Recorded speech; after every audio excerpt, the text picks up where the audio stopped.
ఏపీలో సభ సమరానికి వేళయింది. ఫిబ్రవరి 11 నుంచి అసెంబ్లీ సమావేశాలు ప్రారంభమవుతున్నాయి. అధికారం కోల్పోయి ఏడాదిన్నర దాటినా వైఎస్ఆర్ కాంగ్రెస్ పార్టీ ఎమ్మెల్యేలు ఒక్కరోజు కూడా శాసనసభకు హాజరు కాలేదు. అసెంబ్లీకి రాకుండానే కొంతమంది వైసీపీ ఎమ్మెల్యేలు జీతాలు తీసుకోవడం దేశవ్యాప్తంగా చర్చకు దారితీసింది. ఈ నేపథ్యంలో ఫిబ్రవరి 11 నుంచి ప్రారంభమయ్యే శాసనసభ సమావేశాలకు హాజరు కావాలని వైసీపీ ఎమ్మెల్యేలు డిసైడ్ అయ్యారంట. మొదటి రోజు గవర్నర్ ప్రసంగం ఉంటుంది. ఆ తర్వాత సభ వాయిదా పడుతుంది.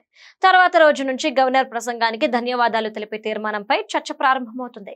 వైసీపీ ఎమ్మెల్యేలు గవర్నర్ ప్రసంగం జరిగే రోజు మాత్రమే సభలో ఉంటారని సమాచారం. మరి గవర్నర్ ప్రసంగం పూర్తిగా వింటారా, లేదా మధ్యలో ఏదో ఒక సాకు చెప్పి ఆందోళనకు దిగి తర్వాత వాకౌట్ పేరుతో బయటకు వెళ్లిపోతారా అనేది చూడాలి. పొలిటికల్ అనలిస్టుల అభిప్రాయం ప్రకారం వైసీపీ నాయకులు ఎక్కువ సమయం సభలో ఉండకపోవచ్చు. తిరుమల నెయ్యి కల్తీ వ్యవహారంపై రాజకీయంగా పెను దుమారం చెలరేగినా ఈ అంశంపై అసెంబ్లీలో ప్రభుత్వాన్ని ఢీకొట్టడానికి వైసీపీ ఆసక్తి చూపించే అవకాశం లేదు.